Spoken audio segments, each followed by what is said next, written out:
रात के ठीक 1 बज रहे थे। तेज बारिश और कड़कड़ाती बिजली में अपनी बालकनी में खड़ी सौम्या खोई खोई कुछ सोच रही थी। अंदर आ जाओ ना। उसके घर के अंदर से आवाज आती है। तब भी सौम्या काले अंधेरे में खड़ी होकर न जाने किसका इंतजार कर रही थी। तभी एक औरत अपने 2 बच्चों के साथ उसके पास वाले घर में एक लाल रंग की कार से उतरती है और बारिश में भागते हुए सामने वाले घर में चली जाती है। हेलो हेलो, कौन? मेरा कुछ सामान तुम्हारे पास है, लौटाओगे नहीं? आपका क्या सामान? कौन है आप? मैं तो इस घर में कुछ शिफ्ट में नहीं आई हूँ। आपको यहाँ का नंबर कैसे पता चला? मम्मी, हो सकता है जो फैमिली यहाँ पहले रहती हो ये कॉल उनके लिए हो। नहीं नहीं, ऐसा नहीं है। बाहर कड़कड़ाती बिजली और एक अनजान आदमी के फोन कॉल ने प्रीति को डरा दिया था। वो फौरन कॉल रख देती है। चलो बच्चों, कमरे में चलते हैं। मैं तुम्हें सुला देती हूँ। पर इतने अंधेरे में तो कुछ भी नहीं दिखाई दे रहा है। मम्मा, फ्लैशलाइट ऑन करो ना। फ्लैशलाइट ऑन करती है, जहाँ उसे ऊपर जाने की सीढ़ियाँ दिखती हैं और चारों तरफ सफेद कपड़ों से ढके फर्नीचर थे।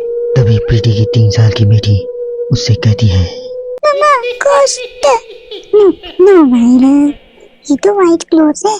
चलो ऊपर, मम्मा आपको स्टोरी सुनाएगी। सुनिए ना आपको स्टोरी। चलो चलो चलो, जल्दी चलो। प्रीति अपनी छोटी बेटी को अपनी गोद में उठाती है और अपने बेटे के साथ सीढ़ियाँ चढ़ना शुरू करती है। एक एक कदम उसे ऐसा एहसास हो रहा था मानो वो सीढ़ियाँ भी नहीं दलदल में कदम रख रही हो। ये मेरे पैर सीढ़ियों में धंस क्यों रहे हैं? बहुत देर चलने के बाद सीढ़ियाँ खत्म होती हैं। ऐसा लग रहा था कि मैं पता नहीं कितने दिनों से चल रही थी। जैसे तैसे प्रीति थकी हारी ऊपर कमरे में पहुंचती है।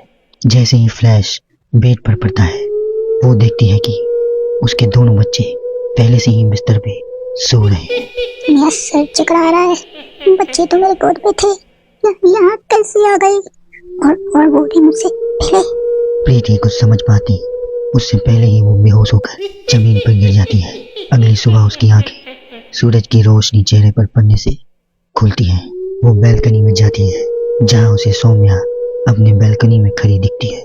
ऐसा लग रहा था मानो सौम्या रात भर से वहीं बालकनी में ही खड़ी थी। प्रीति सौम्या को मुस्कुरा कर देखती है। हेलो, मैं यहाँ कल रात में शिफ्ट हुई हूँ। मेरे हस्बैंड का यहाँ ट्रांसफर हुआ है। आसपास कहीं घर ही नहीं मिला, इसलिए 40 किलोमीटर दूर ये घर यहाँ पे लेना पड़ा। आप यहाँ कब से हैं? पता नहीं, साल हो गए हैं, यहाँ कोई आया ही नहीं। पर अब तुम आ गई हो ना, तो थोड़ी राहत सी लगेगी। आओ ना घर पे। हाँ, क्यों नहीं, मुझे भी कंपनी मिल जाएगी। वैसे ना, कल रात मैंने यहाँ कुछ अजीब महसूस किया। मैं आकर बताती हूँ, ठीक है? प्रीति सौम्या से मिलने उसके घर की ओर जाती। कल रात की घटना उसके दिमाग में ऐसी बैठ गई थी कि वो मनी मन कुछ बड़बड़ा रही थी। वो वहाँ पहुँचती है और पिछली रात के इंसिडेंट के बारे में उसको बताती है। ये तो कुछ भी नहीं है, ऐसे कई सारे इंसिडेंट्स वहाँ हो चुके हैं और रोज कुछ ना कुछ होता ही है। मेरी एक फ्रेंड सुरभि वहाँ रहने आई थी। वो अपनी कार में बैठे नई ठिकाने की ओर जा रही थी और खुद से बड़बड़ा रही थी। ये सिविल इंजीनियर्स की लाइफ में बड़ी मुश्किल होती है, जंगल झाड़ियों में रहना पड़ता है। कार एक घर के पास रुकती है। लीजिए मैडम, हम आ गए हैं। आपको कुछ जरूरत पड़े तो मुझे कॉल कीजिएगा, मैं यहीं बगल वाले घर में ही हूँ। सुरभि घर के अंदर जाती है। डाइनिंग टेबल पर पहले से ही खाना रखा हुआ था, पानी का ग्लास भी, टीवी भी ऑन था। ऐसा लग रहा था कि मानो अभी भी यहाँ कुछ था और है भी।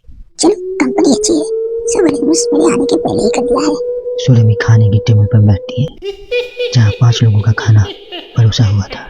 ये 5 प्लेट पता नहीं किसके लिए सर्व कर दिया है। हाँ जी है। सुरभि अपने प्लेट से खाना शुरू करती है और उसी वक्त बाकी 4 प्लेटों से भी खाना गायब होने लगता है।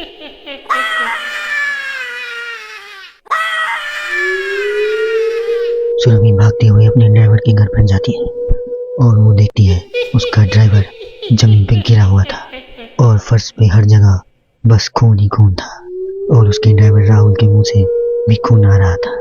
मैम, यहाँ पे आत्माएं रहती है और वो आपको भी नहीं छोड़ेंगी। ये कहते कहते ही राहुल दम तोड़ देता है और सुबह के 11 बजे ही चारों तरफ अंधेरा छा जाता है। चारों तरफ से अजीबोगरीब आवाजें आने लगती हैं। अम्मी,